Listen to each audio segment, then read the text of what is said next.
In today's gaming news, the Warhammer 40k MMO is still being made, Baldur's Gate gets removed from the iOS App Store, and Australia refuses classification for State of Decay and Saints Row 4.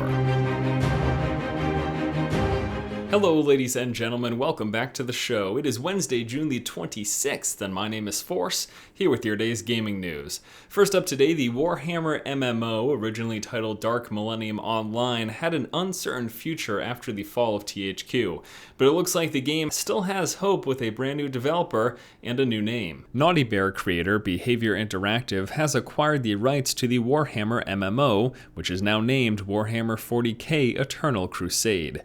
This MMORPG set in the 40k universe will be an over-the-shoulder shooter with brutal melee combat, featuring Space Marines, Eldar, Orcs, and Chaos as playable races.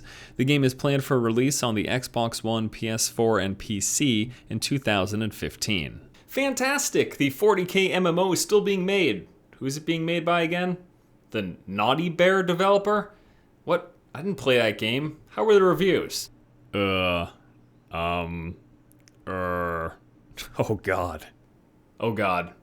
This game reviewed horribly. This is gotta be a little frustrating for fans of the 40k universe and people who are looking forward to the upcoming 40k MMO to know it's being made by a developer who made the Naughty Bear games, who were, well, not well received at all. But regardless, I guess we can give this developer a second chance, and hopefully, come 2015, the 40k MMO will actually look promising. Hopefully.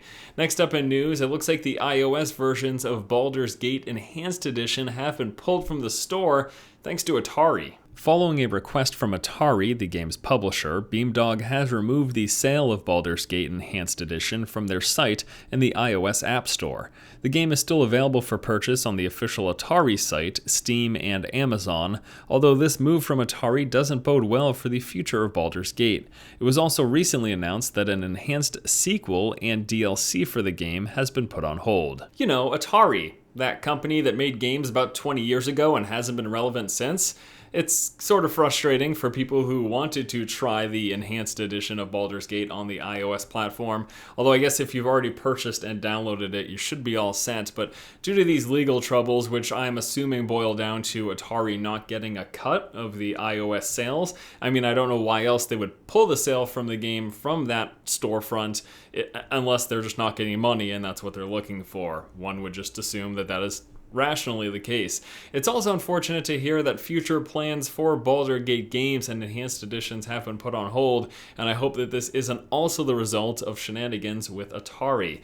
And last up in news, we'll be talking about the Australian Games Rating Board, which has denied rating for State of Decay and Saints Row 4, and as such, making those games unavailable to Australian citizens. After denying classification to Saints Row 4 yesterday for the game's use of an alien anal probe, the Australian Classification Board has now also denied classification to State of Decay for its use of drugs.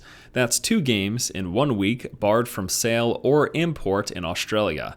Although it is likely the developers of both games will make the necessary changes to receive a proper rating and be made available to Australian gamers, this roadblock will undoubtedly delay the process. Now, I'm not looking to get all political here, but what is the sense in this? I mean, these are supposed to be games tailored for adults, and the Australia Classification Rating Board is denying sale of those games to said adults because they don't like the use of drug use or an alien anal probe.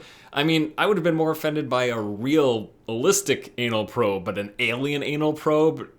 Maybe they believe that that's actually happening, I don't know. It's the censorship that I'm concerned with, or at least the attempt at censorship. And the most frustrating part about all of this for Australian gamers is the recent passing of the N18+ ratings for entertainment, which was supposed to mean that mature-themed games meant for adults would go through and be available. But even with that N18+ rating, it looks like some content, such as anal probes and drug use, is still off limits for Australian gamers. If you are an Australian gamer, or if you just like to chime in on the issue, I'd love to hear what you have to say in the comment section below. For one, I find it frustrating that they're trying to censor this content. Whether or not you want to call games art, I think they should be I think they should be considered such when it comes to the case of censorship. And what I mean by that is that I don't think you should be able to censor video games, and you should let the consumers decide what they want to purchase. All right, guys, that's going to do it for this episode of the show. As always, thank you so much for watching. Once again, this has been Force, and you have just been force-fed. Whoa, whoa, whoa, whoa, whoa. Drugs? Anal probes? Absolutely not. That's disgusting. We can't show this stuff. If we don't show it, then people will forget it exists, and we won't have to worry about our problems anymore.